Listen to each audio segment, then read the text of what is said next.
இந்த வீடியோவில் நாம் elance.comல எப்படி ஒரு அக்கௌண்ட்டை கிரியேட் பண்ணுறதுன்னு பார்க்கலாம். அதுக்கு ஃபஸ்ட்டு நீங்கள் elance.comக்கு போய்க்கோங்க. elance.com போயிட்டு நான் ஆல்ரெடி இதில் அக்கௌண்ட் வச்சுருக்கேன். இப்போ என்னுடைய வேறு இமெயில் ஐடியை வச்சு நான் ஒரு அக்கௌண்ட் க்ரியேட் பண்ணி காமிக்கிறேன். ஓகேங்களா? இப்போ கிரியேட் அன் அக்கௌண்ட். இங்கே வந்து I want to work, I want to higher அப்படின்னா நீங்கள் வந்து வேலை கொடுக்க போகிறீங்கன்னு அர்த்தம். ஆனால் நம்ம ஒர்க் கொடுக்க போகிறது இல்லையா, நம்ம வந்து ஆக்சுவலாக ஒர்க் பண்ண போகிறோம். So I want to work கொடுத்துட்டு கண்டினியூ கொடுங்க.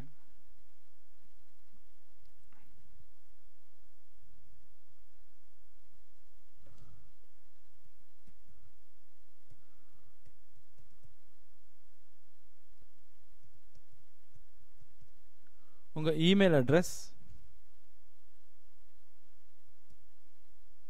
உங்கள் ஃபர்ஸ்ட் நேம், உங்கள் லாஸ்ட் நேம், நீங்கள் விருப்பப்படுற யூசர் நேம்,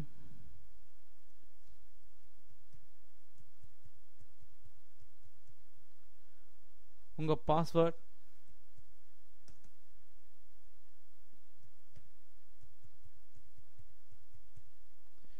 எப்போவுமே பாஸ்வேர்ட் கொடுக்கும்போது நேமும் நம்பரும் கலந்து வைங்க.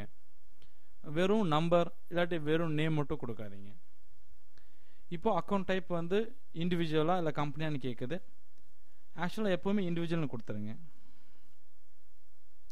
இப்போ டிஸ்பிளே லாஸ்ட் இனிஷியல்ஸ் ஒன்லின்னு கொடுத்தீங்கன்னா இந்த மாதிரி செல்வராஜேசன் மட்டும் காமிக்கும்.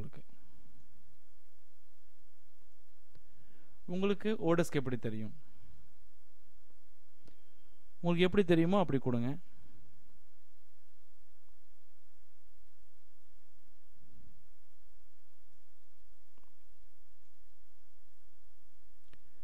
கொடுத்துட்டு ரெஜிஸ்டர் கொடுங்க.